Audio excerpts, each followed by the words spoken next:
Hey, what's up? I hope you're ready for me because today on Cooking with Tammy, I'm going to show you how to make a delicious creamy pesto salmon pasta dish. When I tell you, absolutely delicious, guys, not to mention using basic ingredients. So without further ado, let's introduce these ingredients and get to cooking. For this recipe, we're going to need a couple things. Starting off with pasta, of course. I'm going to be using rigatoni style pasta for this dish. However, feel free to use whatever you prefer, whether it be fettuccine, linguine, so on and so forth. We're also going to need heavy cream, along with garlic powder, Italian seasoning, Cajun seasoning, Old Bay seasoning, regular paprika, onion powder, seafood seasoning, salt, ground black pepper, oil. We're going to need chicken broth, diced onions, freshly chopped parsley, green and red bell peppers, minced garlic, baby spinach, sun-dried tomatoes. We're also going to incorporate some mushrooms with this recipe. And our cheeses. Now here's the thing. I love the Italian blend of cheeses along with parmesan. It makes the perfect complement. So we're going to be rocking out with that. And in the background, we also have a small jar of pesto. All right. Now, I know you probably realize there's a big old square on the chopping block that's missing. And that, of course, my friends, is for our salmon. Our salmon has been already washed, clean, pat dried, and ready to go. The only thing that is waiting for is the seasoning. So let's not keep our salmon waiting any longer. Let's season this bad boy up and get to cooking. To a large pot, we're going to add some water. Once it comes to a rolling boil, we're going to add some salt along with our pasta. Give it a quick stir. Make sure nothing is sticking to the bottom. Cover it on down and allow our pasta to cook for about 20 minutes. In the meanwhile, while the pasta is doing what it do, we're going to move on to seasoning our salmon. So first thing you want to do is drizzle some oil onto the salmon. For this particular recipe, I'm going to be using avocado oil. However, feel free to use whatever oil you have on hand. Once we're done, we're going to hit it off with some salt. Don't be too heavy-handed with the salt because we're also going to be adding Cajun seasoning to the salmon as well. You're also going to add some freshly cracked ground black pepper. Let's add some garlic powder.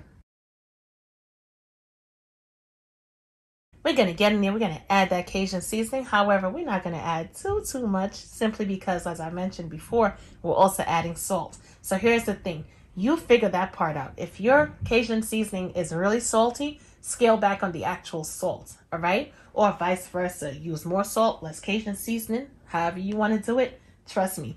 But at the end of the day, it's going to work out as long as you don't over season. We're also going to add some seafood seasoning.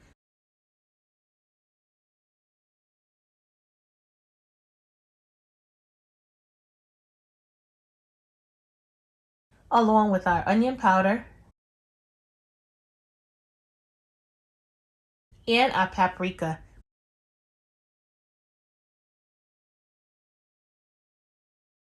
You're going to pat that seasoning on in, make sure it's nice and stuck. Keep in mind that you don't need a lot of seasoning because we're working with seafood, and seafood is really delicate when it comes to absorbing the seasoning, all right? So you don't need a ton of it. Once we're done, we're going to flip it on over and we're going to season the other side as well.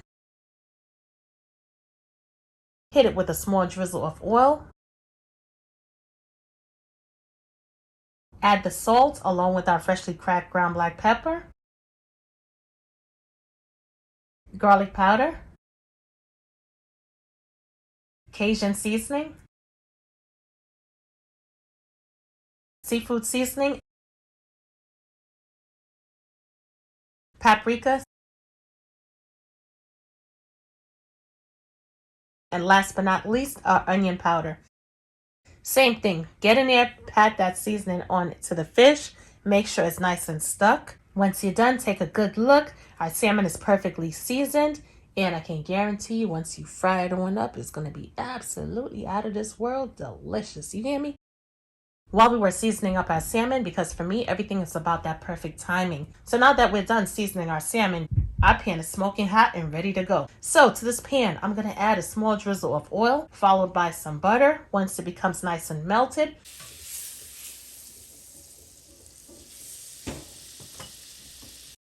we're going to add our salmon, allow it to sear on up. That's another key factor in making sure that pan is nice and hot. So that way you get the perfect crust on the salmon. All right, guys, so we're going to place the salmon on down. Make sure it's flat against the pan. Once you're done, Allow the salmon to sear, I would say, for about a minute to a minute and a half, simply because my pan is extremely hot. However, if you're using a regular non-stick cooking pan, and also according to the thickness of the salmon, you may have to sear your salmon a little bit longer. But anyway, just be mindful, check on the salmon. When it's the right time, get in there and flip it on over. Just like I mentioned, check it on out. Our salmon has the perfect crust. We're going to spoon the butter and seasoning onto the salmon. Give it that nice look.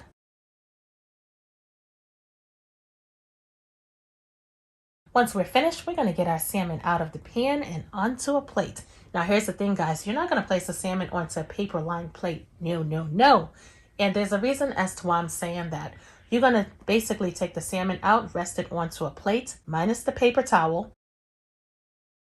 Check it on out. Behind the scenes, I went ahead, fried up the other salmon, and check it out, guys. Absolutely gorgeous. You know what? I'm not a selfish person, so if you want to take a piece of salmon, feel free to go ahead and zig one in. Using the same pan, I have enough oil in this pan. However, if your pan is a little bit dry and you feel like you don't have enough oil, either add a little bit more oil or butter, and let's get this party started. We're going to add our diced onions, mix it on up, add the garlic. Once the garlic becomes nice and fragrant, we're going to add our bell peppers. Get that mixed on up in there as well. Followed by our mushrooms. Add those mushrooms, mix it on up, get all of those flavors well combined. Keep in mind, guys, we still have both the seasoning and the salmon flavor incorporating with these veggies as we speak. So our veggies are going to be so flavorful by the time we're finished making this dish. We're going to add some salt, ground black pepper, onion powder. We're going to add some more of that Cajun seasoning, seafood seasoning, Italian seasoning. Let's combine it once more. And at this time, we're going to allow our veggies to soften up slightly. This part right here should take about 3 minutes on medium heat. This is what our veggies look like. Semi-softened, almost there, but not all the way there just yet. After about 5 minutes, this is what we need right here. So we're going to go ahead and add our baby spinach to the mix. Incorporate it really well. If you've ever cooked spinach before, you know quite well that spinach breaks down really fast. It's not going to take any time whatsoever. Let's add a small amount of fresh parsley. Mix it up once more before adding our chicken broth, guys. Now the chicken broth, even though we're making seafood, trust me, it's going to give it a lot more flavor. Now here's the thing. If you're not big on chicken broth or maybe even eating chicken, feel free to substitute with either veggie broth or seafood broth. Either or, and it's going to still be absolutely delicious. We're also going to add our heavy cream.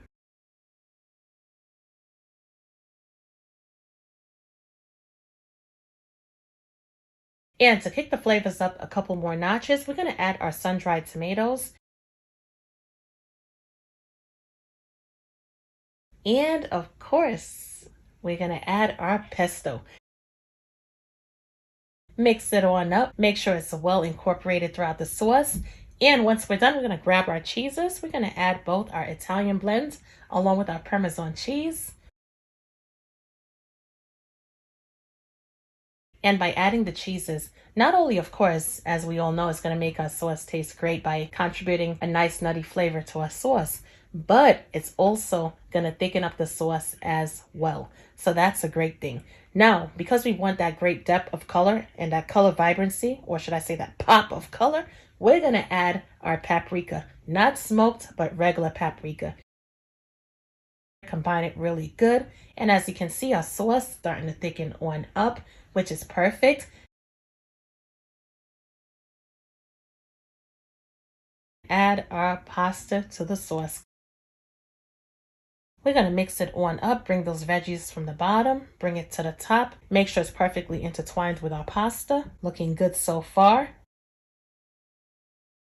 Once we're finished, we're going to top it off with some extra Parmesan cheese.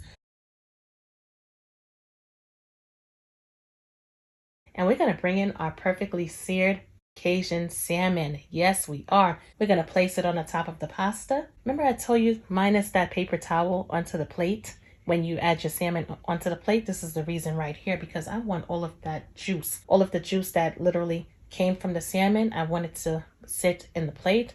So once I'm done, I can go in there and drizzle it onto the salmon just like this. We're going to finish this off with garnishing with some fresh parsley. And guess what, guys? Our delicious creamy pesto salmon pasta is done.